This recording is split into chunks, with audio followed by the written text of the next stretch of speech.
Once again, thank you for participating in Ask Chuck webcast. We do this weekly, you understand, at least weekly while the Senate is in session. And I invite your questions by Facebook or tweeting or by email. And what questions we get that we don't answer orally, we'll answer through the mail or email. Thank you very much for your participation, and I'll go to the two questions that we've selected for today. John in Cedar Rapids tweets, quote, "Why do we continue to send money to Pakistan? They don't appear to want to help curb terrorism, and they inhibit our efforts."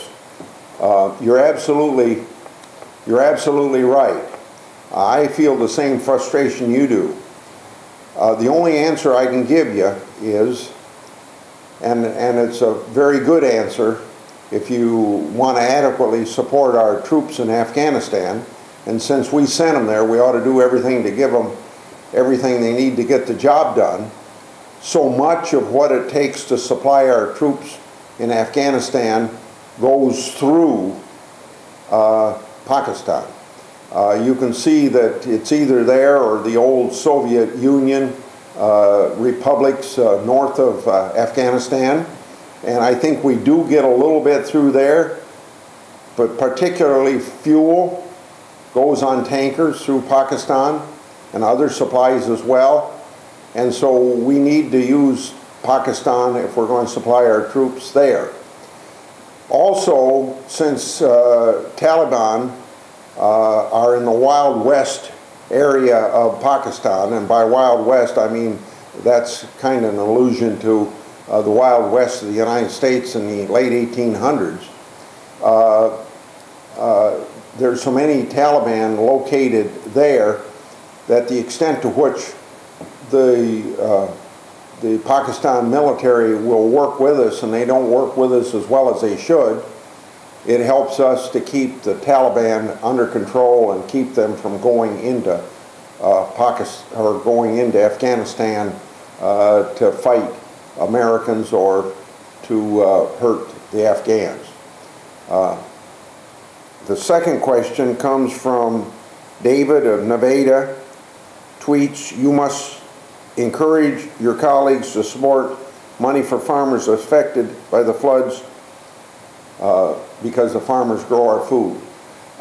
You're absolutely right, and remember that 92% of the farmers in Iowa have crop insurance, and crop insurance is heavily subsidized by the federal treasury.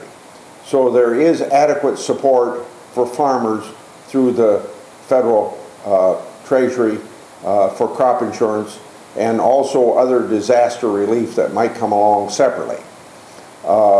So I don't think you need to worry about farmers recapturing some of their costs. The trouble is, whether you have crop insurance or anything else, it's never as satisfying and probably as helpful as just getting a good crop. Thank you very much for your two questions. This week, the Senate will be working on the Economic Development Administration bill, and when we're done with that, we'll go to the nomination of Leon Panetta to be the new Secretary of Defense. I expect his nomination to be pretty much non-controversial, and we may move on to other legislation as well.